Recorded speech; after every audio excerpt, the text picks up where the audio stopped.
விமான சாகசம் சென்னையில் 10 வருடத்திற்குப் பிறகு நடைபெறும் நிகழ்ச்சி. இந்தியாவின் பெருமைமிகு நிகழ்ச்சி. 4th பவர்ஃபுல் ஏர்ஃபோர்ஸ், அதுவும் நம்ம சென்னையில் நடந்தது ரொம்ப பெருமை. இந்திய விமானப்படை வீரர்களின் சாகசம் திறமை மெய்சிலிர்க்க வைக்கிறது.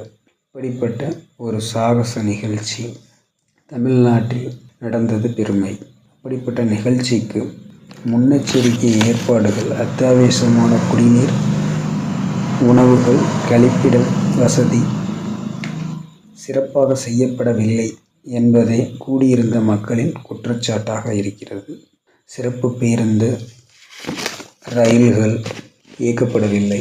சரியான மாற்றுப்பாதை அமைக்கப்படவில்லை. இதனால் பறிபோன 5 உயிர்கள், 200 பேருக்கு மயக்கம், போக்குவரத்து நெரிசலில் மாட்டிக்கொண்டு பெரும் சிரமத்துக்கு ஆளாகியுள்ளனர். இவ்வாறான வரலாற்று சிறப்புமிக்க நிகழ்ச்சிக்கு அரசு முன்னெச்சரிக்கை ஏற்பாடுகள் சரியாக அமைக்கப்படவில்லை என்பதே மக்களின் குற்றச்சாட்டாக மாறியுள்ளது.